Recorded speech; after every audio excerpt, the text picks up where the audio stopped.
आतापर्यंत आपण उपवासासाठीचे इडली, आप्पे, तसंच कचोरी असे अनेक पदार्थ पाहिले. पण आज आपण बनवणार आहोत उपवासासाठीची शेंगदाण्याची बर्फी. चला तर मग व्हिडिओला सुरुवात करूया. अगदी 2च साहित्यात बनणारी ही बर्फी अतिशय पौष्टिक आणि चविष्टही लागते. तर मी पूजा तुम्हा सर्वांचं स्वागत करते माझं चॅनल पूजा स्पेशल रेसिपीजमध्ये, जिथे मिळतात झटपट, सोप्या आणि टेस्टी रेसिपीज. तर इथे मी साधारण 4 कप इतकी साखर घेतली आहे आणि ही साखर बुडण्या इतपतच आपल्याला यामध्ये पाणी घालायचं आहे. पाण्याचा वापर मी इथे जास्त केलेला नाहीये आणि आता आपण याचा पाक तयार करण्यासाठी हे गॅसवर ठेवून देऊयात. मोठ्या आचेवर हे मी शिजण्यासाठी ठेवले.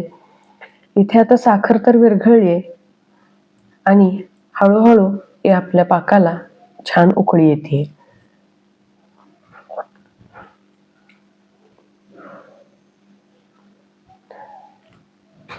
छान उकळी आलेली आहे आणि अगदी 3 ते 4च मिनिटात आपला हा पाक सुद्धा तयार होईल. तर ही शेंगदाण्याची बर्फी बनवण्यासाठी जेवढी आपण साखर घेतली आहे तेवढंच शेंगदाण्याचं कूट सुद्धा घ्यायचं आहे. आता आपला पाक तयार होतोय तोपर्यंत मी इथे एका प्लेटला थोडंसं तूप लावून छान ग्रीस करून घेते. म्हणजेच आपलं मिश्रण तयार झाल्यानंतर हा आपला ग्रीसिंगचा वेळ जायला नको. तर मैत्रिणींनो, इथे आता तुम्ही बघू शकता आपला पाक जवळपास तयार होत आलाय. आपण एकदा चेक करूयात. तर पाकाचा थेंब खाली पडून पुन्हा जर त्या चमच्याला चिकटत असेल तर समजून जा की आपला पाक आलेला आहे. शिवाय दुसरी एक पद्धत म्हणजे एका प्लेटमध्ये थोडं पाणी घेऊन त्यात 2 थेंब पाक घालायचा आणि तो पाक एकत्र येतोय का हे आपण बोटाच्या सहाय्याने चेक करायचं. आता इथे आपला पाक आलेला आहे. तर मी इथे 4 कप शेंगदाण्याचं कूट सुद्धा घातलेलं आहे आणि हे आपण मिक्स करून घेऊयात. आता हे मिश्रण ढवळण्यासाठी अजिबात कंटाळा करायचा नाही. अगदी कंटिन्युअसली आपल्याला हे मिक्स करत राहायचं आहे. आता मी गॅसची आच मध्यम केलेली आहे आणि हे आपण अशा प्रकारे कंटिन्युअसली मिक्स करत राहूयात. थोड्या थोड्या वेळाने साईडला इकडे तुम्ही बघू शकता असे बबल्स येऊ शकतात. बबल्स येत असले की समजून जायचं आपली ही बर्फी व्यवस्थितपणे तयार होतीये.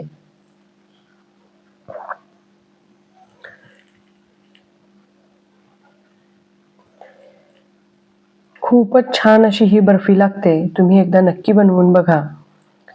मुलांच्या टिफिनला सुद्धा तुम्ही रोज एखादी बर्फी दिलीत तरी त्यांचंही शेंगदाण्याचं सेवन वाढून जाईल.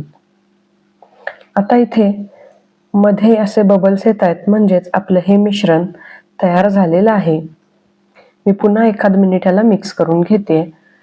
अजून थोडंसं हे शिजलं की आता आपण याला प्लेटमध्ये काढून घेऊयात.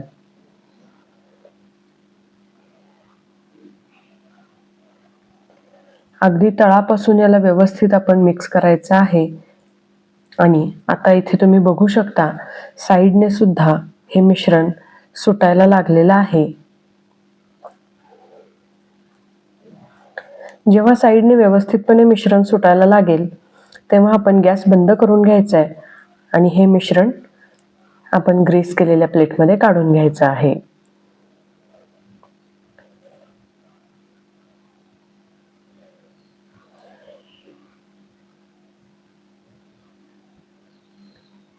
हे बघा, बबल्स सुद्धा खूप जास्त येत आहेत आता मध्ये आणि साईडने सुद्धा मिश्रण छान सुटायला लागले.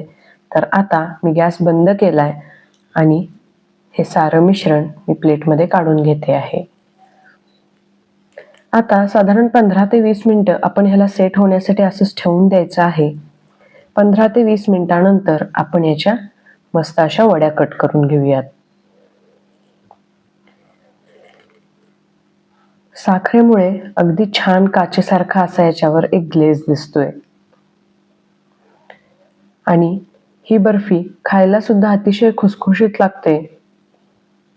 खूपच चविष्ट आणि सुंदर अशी ही रेसिपी तुम्ही एकदा नक्की ट्राय करून बघा.